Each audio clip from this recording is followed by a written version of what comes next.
On a commencé par cette phase de quels sont les déclics qui poussent à l'engagement pour identifier demain ce qui pourrait aider les entrepreneurs à s'engager aussi. Ce qui est ressorti aussi dans les comment les entrepreneurs peuvent s'engager, il y a eu différents champs d'action. Un champ d'action qui est bien sûr un champ d'action personnel. La transformation du monde, elle commence par la transformation de soi. Donc une prise de conscience, une exemplarité, un partage de ce qu'on est, de ce qu'on pense et de ce qu'on vit. D'autres dimensions, donc là plus qui concernent l'environnement. L'entrepreneur peut s'engager évidemment dans son territoire, en proximité avec les différents acteurs qui y côtoient, les associations, les autres PME, les grandes entreprises, les acteurs publics. Donc une action de proximité qui a du sens, c'est ce que les acteurs et les entrepreneurs nous ont partagé.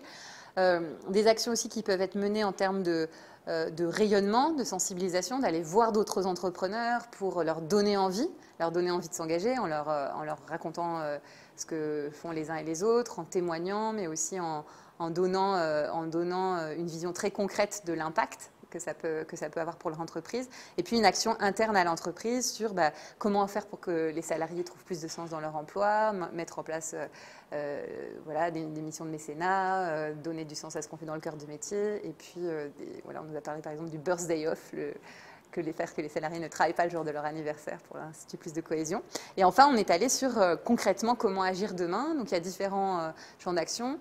Recruter d'autres entrepreneurs, faire un travail de sensibilisation, de conversion, de transformation. Et ça passe par des rencontres humaines avant tout, qui peuvent passer par des réseaux.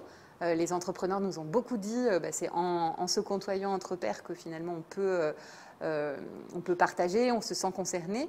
Et donc une action très concrète, c'est de se dire comment demain chaque entrepreneur va en mobiliser 10 autres qui sont prêts à s'engager mais qui ne l'ont pas encore fait. Donc ça, c'est une responsabilité individuelle pour créer ce mouvement collectif. D'autres actions, c'est des actions plus de l'ordre de l'outillage, en se disant comment est-ce qu'on a des argumentaires très précis pour dire l'impact de mon engagement vis-à-vis de mes fournisseurs, vis-à-vis de mes clients, vis-à-vis de l'environnement, vis-à-vis de la société finalement. Qu'est-ce que ça change pour mon business et en quoi ça n'est pas moins rentable que de continuer comme je le faisais avant.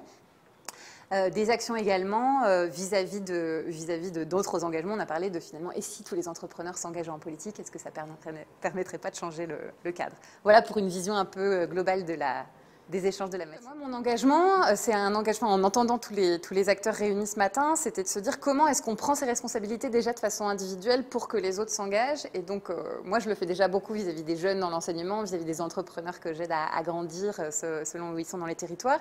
Mais ce que j'ai envie de faire demain, c'est de pousser ces entrepreneurs à s'engager dans ces réseaux positifs que sont le Parlement des entrepreneurs d'avenir, bien sûr, mais aussi le mouvement des entrepreneurs sociaux, et de leur dire demain, rejoignez le mouvement pour partager, faire masse et faire en sorte que vos idées et vos actions concrètes rayonnent.